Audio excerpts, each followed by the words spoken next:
দেশের শ্রেষ্ঠ মেধাবীগুলো আপনি পাবেন ক্লাসের শেষ বেঞ্চে। এপিজে আব্দুল কালাম। একজন বিশ্বস্ত বন্ধু 10,000 আত্মীয়ের সমান। ইউরিপিডিস।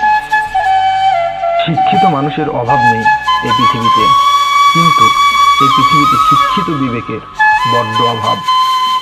রবীন্দ্রনাথ ঠাকুর। নরম ও দয়ালু মনের মানুষগুলো কিন্তু বোকা নয়। তারা জানে মানুষ তাদের সাথে কি ব্যবহার করেছিল, তবু তারা মানুষদের বারবার ক্ষমা করে দেয়, কারণ তাদের খুব সুন্দর একটা হৃদয় আছে। এপিজে আব্দুল কালাম। পরিপূর্ণ তৃপ্তি নিয়ে কুড়ে ঘরে থাকাও ভালো, অপূর্ণ তৃপ্তি নিয়ে অট্টালিকায় থাকার কোনো সার্থকতা নেই। Stephen Hawking. কাউকে নিয়ে সমালোচনা করা যতটা সহজ, তার জায়গায় দাঁড়িয়ে তার পরিস্থিতি বোঝা ঠিক ততটাই কঠিন। Del Carnegie. বিবেক পৃথিবীর সবথেকে বড় আদালত। গৌতম বুদ্ধ। একটি মোমবাতি দিয়ে যেমন 1000টি মোমবাতি জ্বালানো যায়, ঠিক তেমনি সুখ ভাগ করলে কমে না, বরং বাড়ে। গৌতম বুদ্ধ। কেউ যদি তোমাকে ভালো না বলে, মন খারাপ করো না, কারণ এক জীবনে সবার কাছে ভালো হওয়া যায় না। সারদা।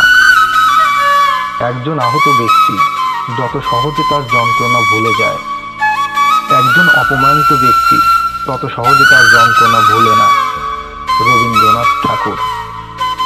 যা তুমি দেখাও তার চেয়ে তোমার বেশি থাকা উচিত, এবং যা তুমি জানো তার থেকে তোমার কম বলা উচিত।